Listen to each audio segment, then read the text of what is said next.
उपराष्ट्रपति चुनाव के लिए मायावती ने एनडीए उम्मीदवार जगदीप धनखड़ को समर्थन देने का ऐलान किया है।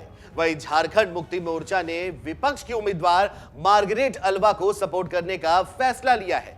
6 अगस्त को होने वाले इस चुनाव में पश्चिम बंगाल के राज्यपाल रहे धनखड़ का मुकाबला विपक्ष की उम्मीदवार मार्गरेट अल्वा से है। बसपा सुप्रीमो के ऐलान के बाद जहां धनखड़ की दावेदारी मजबूत हो गई है, वहीं झामुमो के समर्थन से मार्गरेट अल्वा की स्थिति पहले से थोड़ी बहुत ठीक हो गई है। हालांकि अभी भी कुछ दलों ने अपने पत्ते नहीं खोले हैं। मायावती ने धनखड़ को ही क्यों समर्थन दिया, मार्गरेट अल्वा को क्यों नहीं? दोनों उम्मीदवारों को अब तक कितने दलों का समर्थन मिल चुका है? राष्ट्रपति चुनाव में एनडीए उम्मीदवार के साथ खड़ी रहने वाली झामुमो ने उपराष्ट्रपति चुनाव में विपक्ष को क्यों साथ दिया? आइए इस सब के बारे में एक एक करके जानते हैं। तो सबसे पहले बात मायावती ने क्या कहा है। मायावती ने ट्वीट कर उपराष्ट्रपति चुनाव में धनखड़ को समर्थन देने का ऐलान किया है।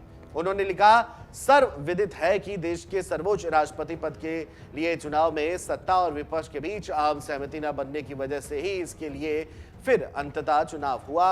अब ठीक वही स्थिति बनने के कारण उपराष्ट्रपति पद के लिए भी दिनांक 6 अगस्त को चुनाव होने जा रहा है। बीएसपी ने उपराष्ट्रपति पद के लिए हो रहे चुनाव में भी व्यापक जनहित और अपनी मूवमेंट को ध्यान में रखकर जगदीप धनखड़ को समर्थन देने का फैसला किया है। इसकी मैं आज औपचारिक रूप से घोषणा भी करती हूं। अब सवाल यह उठता है कि आखिर मायावती ने धनखड़ को ही क्यों समर्थन दिया है? राजनीतिक विशेषज्ञों का यह कहना है कि धनखड़ को समर्थन देने के पीछे बसपा सुप्रीमो मायावती का सियासी गणित भी है, जो वह विधानसभा चुनाव में हारने के बाद से मजबूत करने में जुटी है। प्रमुख तौर पर 4 बड़े कारण मान सकते हैं जो हम आपको बताने जा रहे हैं। पहला कारण यह है कि जातिगत समीकरण मजबूत करना।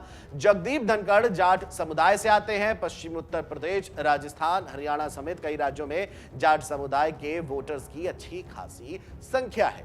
अगले साल राजस्थान में विधानसभा चुनाव होने हैं। यहां 20% जाट वोटर्स हैं। मायावती की पार्टी भी यहां मैदान में उतरेगी। ऐसे में वह जाट समुदाय को नाराज नहीं करना चाहती है। राजस्थान में बसपा 5 से 6 विधानसभा सीट जीत लेती है, इसीलिए वह धनखड़ का समर्थन करके जाट बिरादरी को यह संदेश देना चाहती है कि वह उनके साथ खड़ी है। हरियाणा में भी चुनाव होने हैं। यहां पे भी जाट बिरादरी काफी संख्या में है। सम्मान न मिलने की नाराजगी भी कहीं ना कहीं दूसरा कारण है। विपक्ष ने जब जब बैठक की है, बहुजन समाज पार्टी को नहीं बुलाया गया। इस ऐलान से मायावती अपनी नाराजगी भी जाहिर करना चाहती हैं।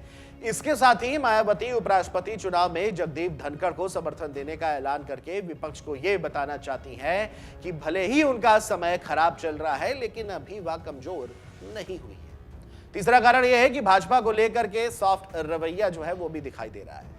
राजनीतिक विशेषज्ञों का यह कहना है कि भले ही सार्वजनिक तौर पर मायावती कहती हैं कि वह भाजपा से नहीं डरती, लेकिन उनके फैसलों और बयानों से काफी कुछ खास होता है।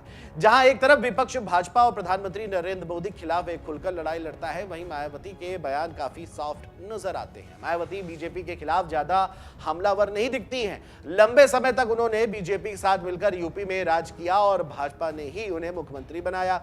ये उसकी वजह हो सकती है। हालांकि उनके आलोचक इसे ईडी, सीबीआई जैसी एजेंसियों का डर बताते हैं। अक्सर उन पर आरोप लगता है कि वो सरकार को नाराज नहीं करना चाहती हैं, इसीलिए सत्ताधारी दल के प्रति नरम रुख दिखाई देता है। मायावती को सता रही है अपना साम्राज्य बचाने की चिंता, यह भी एक बड़ा कारण जो है वो देखा जा रहा है। पहले राष्ट्रपति चुनाव में और अब उपराष्ट्रपति के चुनाव में मायावती ने बीजेपी के उम्मीदवारों का समर्थन देने का ऐलान किया है। राजनीतिक विशेषज्ञ इसके पीछे कई वजह मानते हैं। उनमें से वजह यह भी है कि मायावती को अपने साम्राज्य की भी चिंता सता रही है। कुछ समय पहले मायावती ने जब बीजेपी के खिलाफ मुखर होना शुरू किया था, उसी समय उनके भतीजे आकाश और भाई आनंद कुमार पर केंद्रीय एजेंसियों की जांच के दायरे में आ गए थे। गर्दन फंसती देख वहां से मायावती को समझौता करना पड़ा, तब जाकर परिवार को राहत मिल पाए। मायावती को भी लगता है कि इस समय अपने परिवार और साम्राज्य की चिंता ज्यादा अहम है। महाराष्ट्र और अन्य राज्यों में विपक्ष के कई दिग्गज नेता केंद्रीय एजेंसियों के निशाने पर हैं। तो वही आइए अब हम आपको ये बताते हैं कि झारखंड मुक्ति मोर्चा ने मार्गरेट अल्वा को ही समर्थन क्यों दिया है। झारखंड की सत्ताधारी पार्टी झारखंड मुक्ति मोर्चा ने राष्ट्रपति चुनाव के लिए एनडीए के उम्मीदवार द्रौपदी मुर्मू का समर्थन किया था। झाझमू के सारे विधायकों सांसदों ने मुर्मू को ही वोट डाला था, लेकिन उपराष्ट्रपति चुनाव में उन्होंने एनडीए की बजाय विपक्ष की उम्मीदवार मार्गरेट अलवा को सपोर्ट कर दिया है। इसे समझने के लिए हमने प्रोफेसर अजय से बात की। उन्होंने कहा कि राष्ट्रपति चुनाव में द्रौपदी मुर्मू को समर्थन देना झाझमू की मजबूरी थी।